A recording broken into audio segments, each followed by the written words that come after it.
This has to be one of the worst weekends of the year, isn't it, my friends? You know, I don't mind losing an hour of sleep, but what's the purpose of it? This dates back to like Ben Franklin days. It's really amazing why we're continue to do this. That's incredibly archaic. I don't know. Washington's in such good shape with our politicians, aren't they, my friends? All of them. Scott Peck wrote a book called Road Less Traveled. And he said the word evil, spelled backwards, is live or live. Live. And he went on to say in that, you know, evil is alive. And sometimes we don't like to think about that, do we? You know, we read a gospel, this is always the first Sunday of Lent. But it's true. Evil's alive. Whether we want to recognize that reality or not, it's true. And we all face temptations, every one of us. My temptations are different than every one of yours. They're individual, but they're all temptations. In the play Oklahoma, you know, that old Broadway show, the actress sang that song. Do you remember that song? I can't say no. Yeah.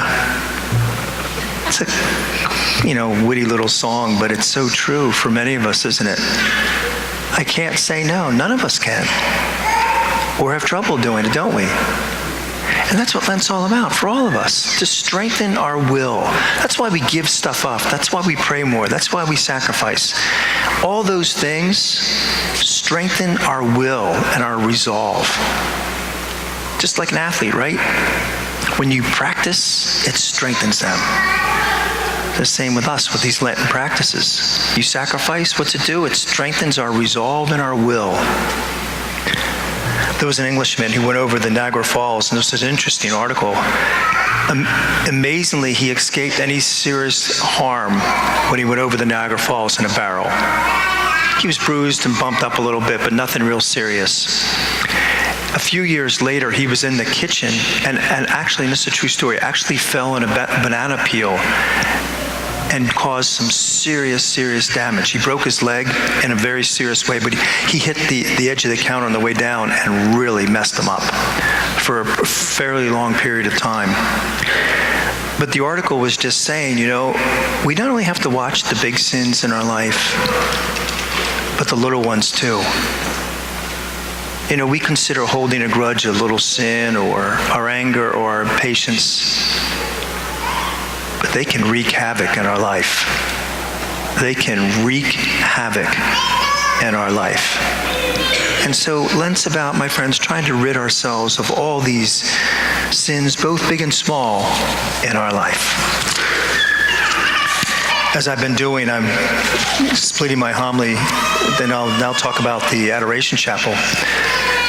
And I was thinking this past week, you know, as knowing that I was going to talk about the Adoration Chapel, I thought, here we have fish fry and all these volunteers, and here we're making eggs, and many of you are volunteering a lot of hours to do all this.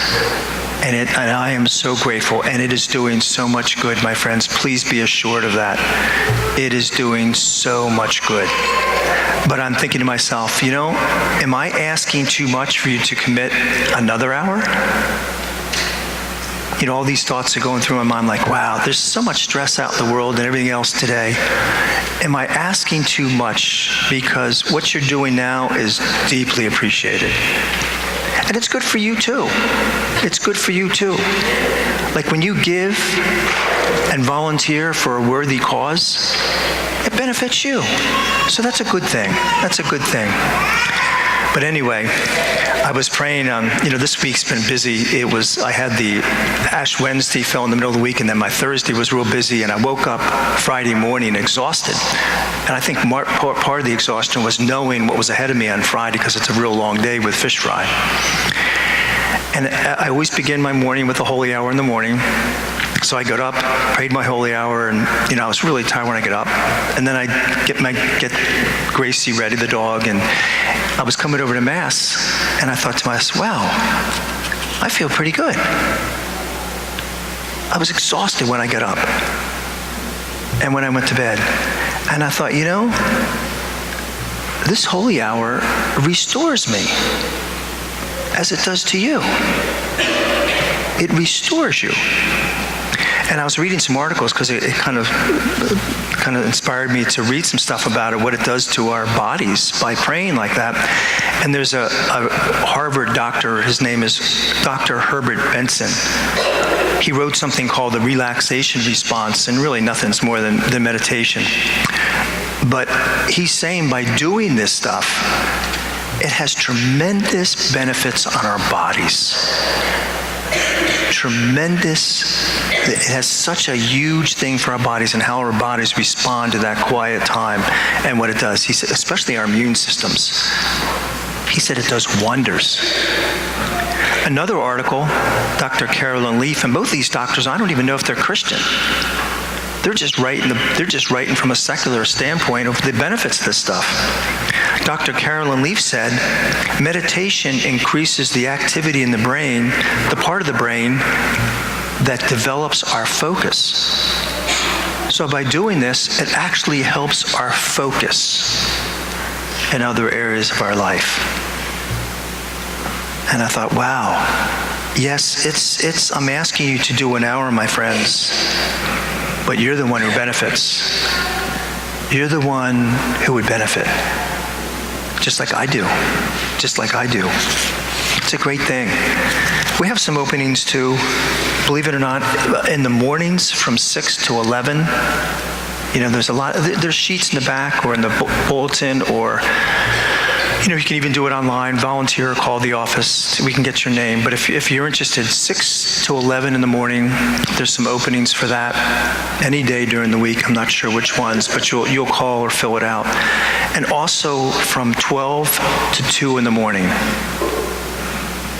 Now, I'm doing 3 and 4. I'm doing 2 nights, especially you guys. Come on, guys. It's a great thing. I have a special alarm for night adoration. It's the Sonic Bomb, it's called.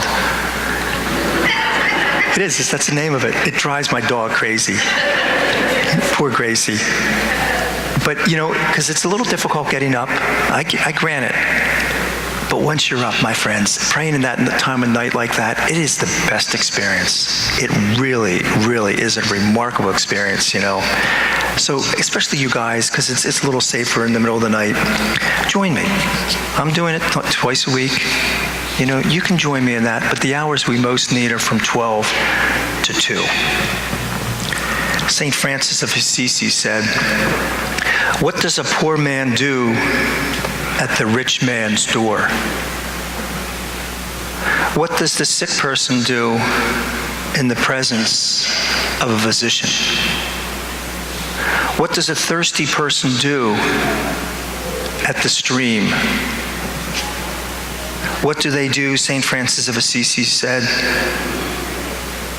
"What do they do? The same thing I do before the Eucharistic God. I get filled. What does a poor man do, a sick man, or a thirsty man? What do they do? The same thing that I do before the Eucharistic God. I get filled." God bless you.